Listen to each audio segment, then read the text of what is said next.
Ľudia sa dnes nepočúvajú. Nie preto, že by nevedeli počuť, ale preto, že počúvať je namáhavejšie než hovoriť.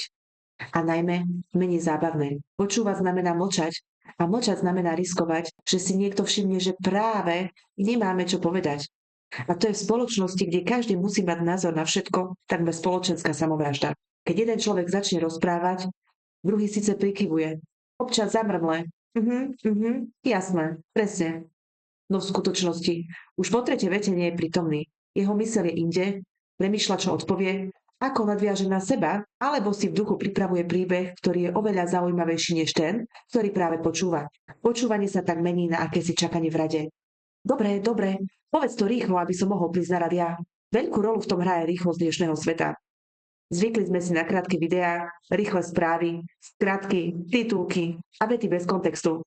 Trpezlivosť sa stala luxusom.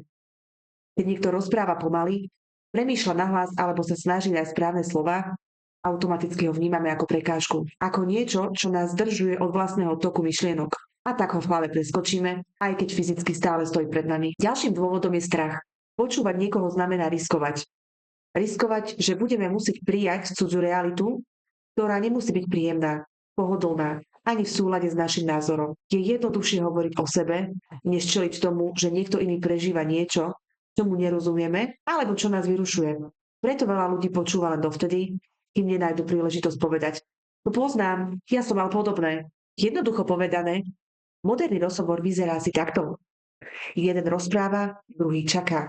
Prvý sa snaží byť pochopený, druhý sa snaží byť zaujímavý. A obaja majú pocit, že ten druhý to kazí. Výsledkom je frustrácia na oboch stranách.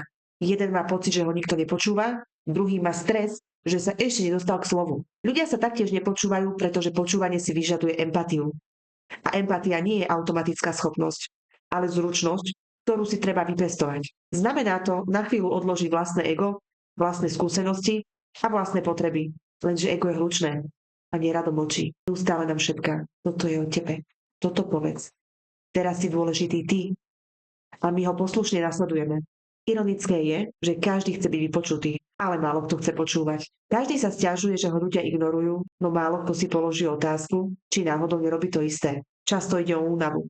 Mentálnu, emocionálnu, informačnú. Ľudia sú preťažení, zahltení a vyčerpaní. Keď niekto začne rozprávať, nemusia ho ignorovať úmyselne. Jednoducho už nemajú kapacitu.